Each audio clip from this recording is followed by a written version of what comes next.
Top of the morning to you, ladies and gentlemen. This is Tejo Turner.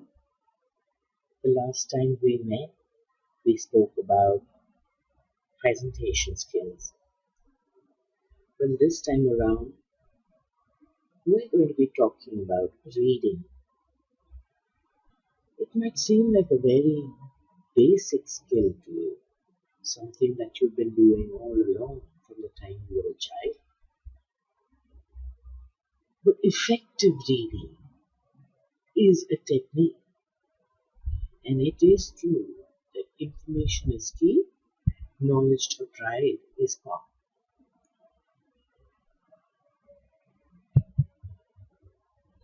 So, what goes into effective reading? See, when I say reading, I don't mean just browsing through the headlines or reading billboards. But as students, there may be times when you need to be reading volumes of material, not just for the exam, but perhaps for research or documents that you need to be skimmed through. In this scenario, you need to be able to cull that which is important, retain that which is important, and let go of the rest. So, how do you do that? What is reading then? It is defined as a cognitive process of decoding symbols to derive meaning from text. So basically, what are all these letters that you have there? They're symbols that denote something, right? So how are you able to process this? The components that go into effective reading is decoding, comprehension, and retention.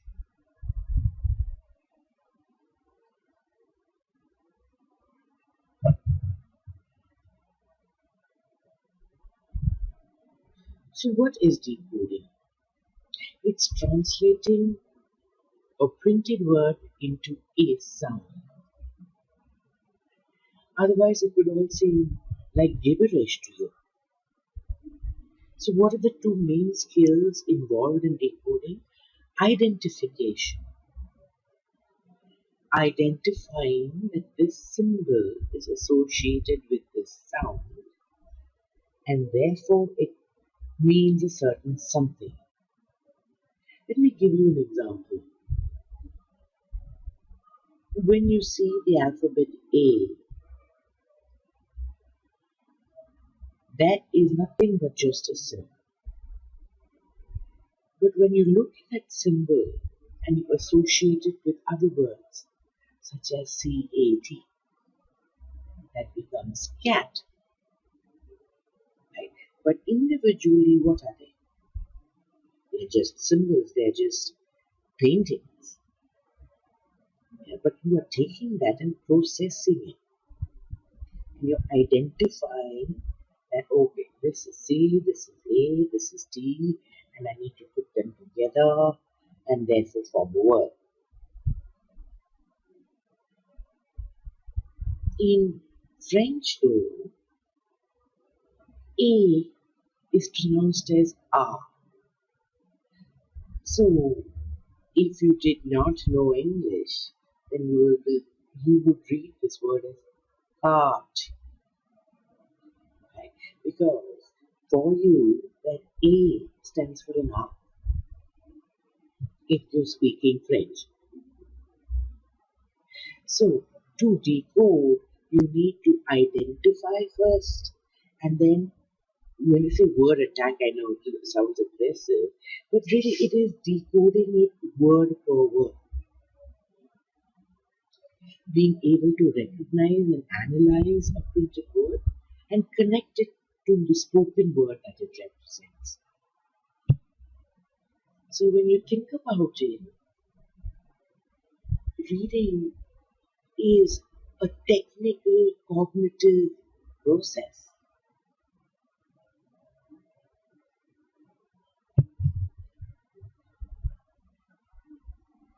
Then comes comprehension.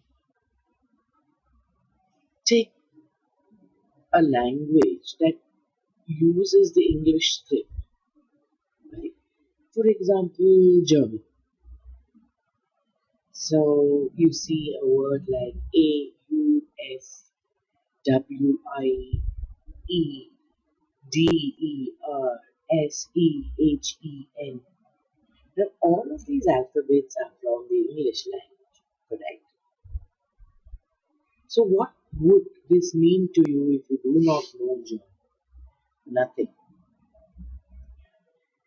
But for those who speak German, they know one, that it needs to be pronounced as Auf Wiedersehen, and it means goodbye. So where does this level of understanding come from? It comes from the interaction between the words that are written and how they trigger knowledge outside the text.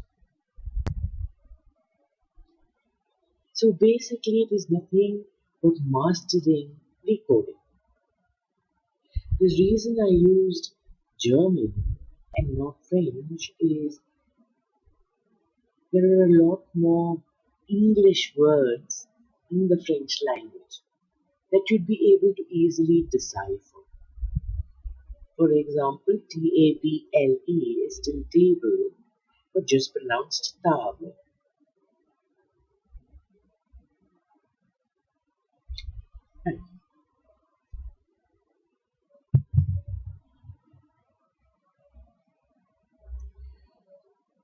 Now, retention depends on why you're reading. What do you need to gain from this information? And the kind of reader you are. So, do you want to then put it in your short term memory or long term memory? I'd like you to think about a time when something that you read stayed with you in any language. Think about why it stayed with you.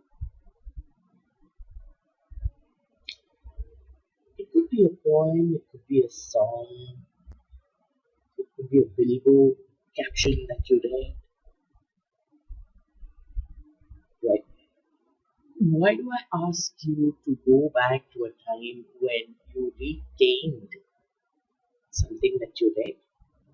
Because it gives you a clue as to what kind of information are you likely to retain. And we also have passive readers and active readers. Passive readers typically forget as quickly as they read anything, but active readers retain the bulk of what they read. And depending on the reason that we're reading, the content that we're reading, we tend to be passive or active readers.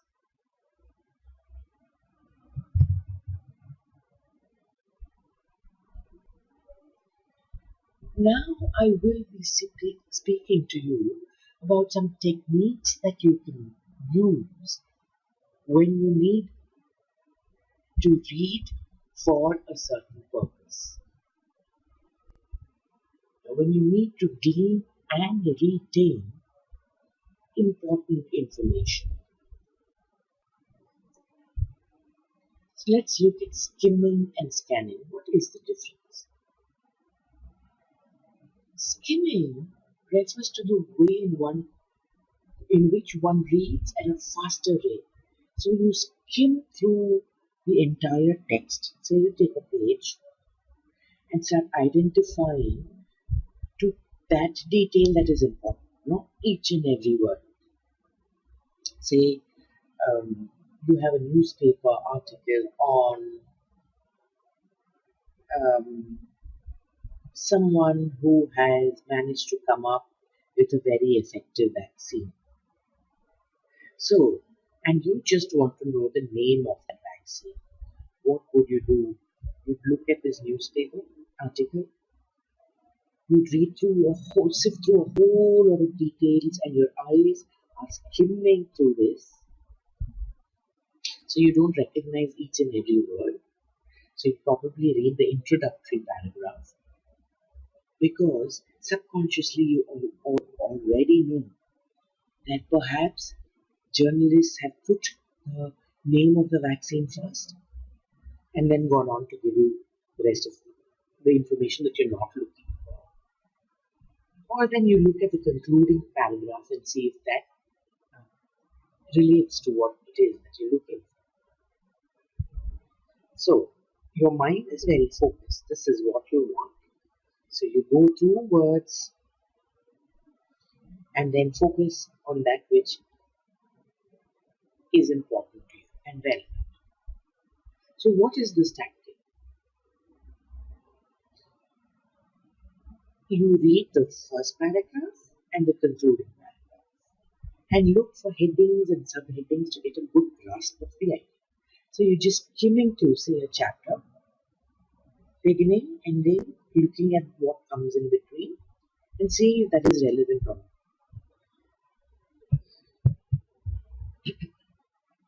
Excuse me. So scanning is a technique of looking at a document and searching for specific text as opposed to looking at the beginning and the end. So you're scanning the whole text quickly, at least once. So then how do you go about scanning? You search for headings and subheadings to get a good grasp of the idea, and then you see where your required detail is. Yes. So there are two different strategies for speed reading. They used for different purposes, and they require different reading skills. But they're very significant to go about reading comprehension. So imagine if you are still unclear about the difference between skimming and scanning, imagine that scanning is a medical device, right? Which is like you have at airport security. It just scans through information and picks up that which is relevant. Skimming, on the other hand, refers to picking up various objects and then deciding what is relevant.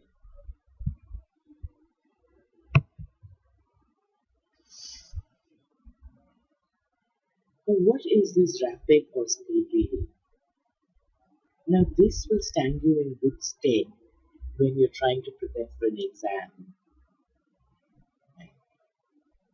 or for some other reason you have a whole lot, or you're trying to do your research and you have a whole lot of material and you don't need all of that which is written there. Yeah. So what is it? It is the process of rapidly recognizing and absorbing phrases or sentences on a page all at once, rather than identifying individual words. Given that an average person reads at 250 words per minute. So how do you learn this technique of speed reading? Well, there are different methods. One is called the pointer method.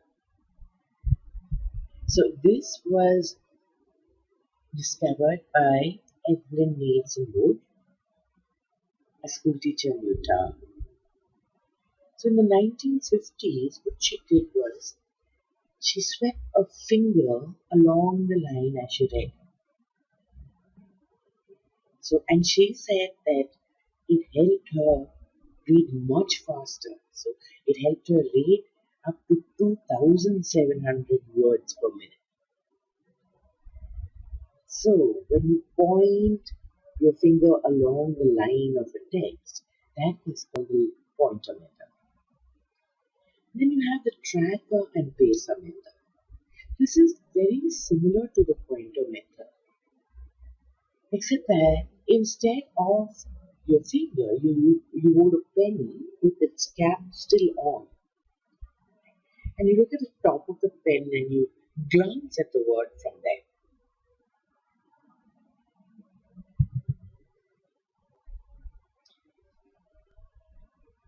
So, in both these methods, you try to spend no more than 1 second on each line.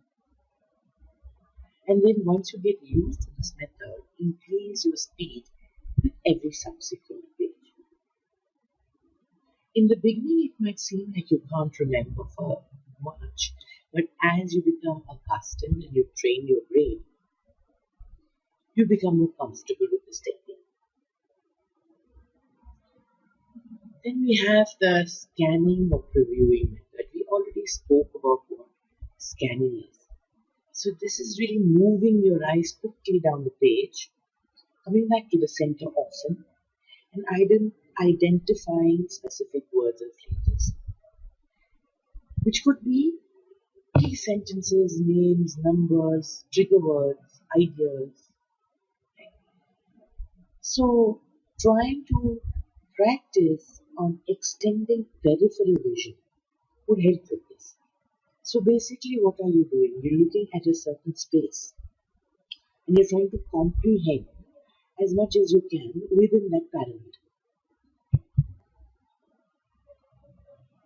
So what are some techniques, especially when you start off, that would improve your speed reading? Avoid distractions, and that isn't limited just to speed reading. Whenever you're applying your mind to something, it's always a good idea to avoid distractions. Go easy on yourself, start slow. Cover words that you've already read. The most important is to know what you want even before you begin.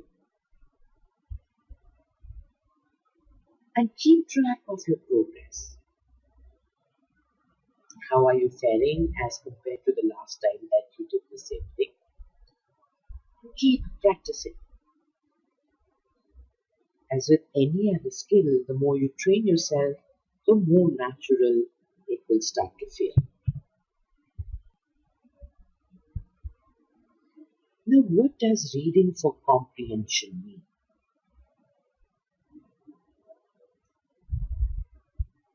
As opposed to reading a book for leisure, where you don't really need to comprehend every single word or a chapter. You're reading for the pleasure of it. But even in such cases, you do need to have a train of thought, right? You need to have a track of what is happening in the book. But if you're talking, in this case though, I'm talking about comprehension as a specific skill that you could use. So what is this process of comprehension? One, it is using prior knowledge or previewing to comprehend better. What does that really mean? That means assuming or preempting or predicting a paragraph depending on how the paragraphs that you have read before have gone. So, let me give you an example. Once upon a time. If you see this in the beginning, your prior knowledge tells you that, oh, this is a fairy tale. There's likely to be a king and a queen. So that is prediction. So what could be the main idea then? The main idea could be a plot where there could be a villain, probably in the form of a goblin or a witch, and a hero who saves the situation. Okay. So if visualizing it would help you comprehend better. So the process of comprehension really boils down to KWL. What is it that you know? What is it that you want to know?